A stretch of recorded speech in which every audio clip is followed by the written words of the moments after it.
Hey, what's going on, Phone Dogs? Bo HD here, and it's been about a month or so since the Galaxy View was first announced and first released to the masses, but I have finally got my hands on a review unit thanks to AT&T. So this is the 4G and Wi-Fi variant, and you'll notice some subtle differences in the software, which we'll take a look at here in a moment. But if you haven't heard of the Galaxy View, it's like the iPad Pro but bigger, and it runs Android. In fact, I like to think of it more as a TV than an actual tablet. You take a look at the hardware and you'll see that Samsung wasn't exactly trying to keep this thing on a diet. It's relatively chunky. On the right hand side of the device, we have a micro USB port, a 3.5mm headphone jack, and AC charging port. The View doesn't charge from the micro USB port, it charges from an AC port, which is a bit different. There's nothing on the left-hand side. We do have a large speaker grill on the back underneath of the stand. So the Galaxy View features a stand that is non-removable, and it has two standing positions. There's one upright position designed to sit on a counter or a desk for watching TV, and another to lay less upright on a counter or desk to better navigate the device. That's it. Those are the two positions. What's nice is that Samsung included a little handle that is certainly needed for such a large device, even if the handle makes carrying it a little bit awkward. It's awkward because the weight isn't balanced. But hidden underneath the stand when in the standing position is a tray that is actually home to a micro SD and SIM card slot. There is a volume rocker and a power button in the upper left-hand corner, which we can use to power up the display. The Galaxy View features an 18.4-inch 1080p TFT LCD touchscreen display that is absolutely ginormous. It is what really defines the device.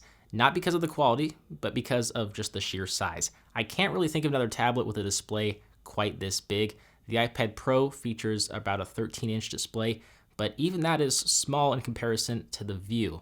It is worth noting that the View's display is extra wide since it features a 16:9 aspect ratio. The display itself is fairly bright and it has solid viewing angles based off first impressions.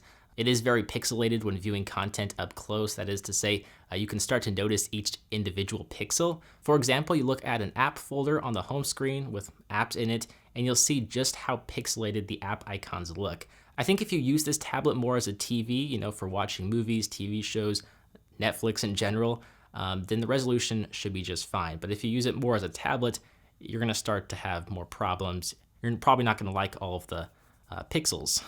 I mentioned the software is Android. It's technically Touchwiz running on top of Android 5.1.1 Lollipop, and it's being powered by a Samsung Exynos 7580 octa-core processor with dose gigabytes of RAM. 2 gigabytes of RAM. The View doesn't appear to be very snappy, but it's plenty fast to load up YouTube videos and surf the web in a quick enough manner. There is some AT&T bloatware on my model since it is from AT&T. Since AT&T actually acquired DirecTV last year, we have a special DirecTV home screen to the left that allows you to watch TVs and movies with your DirecTV or AT&T account. So that's kind of cool if you happen to be a subscriber. There is a dedicated DirecTV button in the lower right-hand corner of the display to easily access that menu. We also have one for Google Now, and you can use OK Google voice commands on any screen. Always nice to have. I will say the speakers are very, very loud, even if they don't appear to be of very high quality. And while there is no back-facing camera sensor, which is a tiny bit odd, not that it's necessary, it's just odd that we don't have one there, there is a front-facing 2.1 megapixel camera sensor, and it's garbage, to be expected. Over the course of the next couple weeks or so, my goal is to figure this device out. What is it really good for? Is it more of a tablet or more of a TV? Who should buy this thing?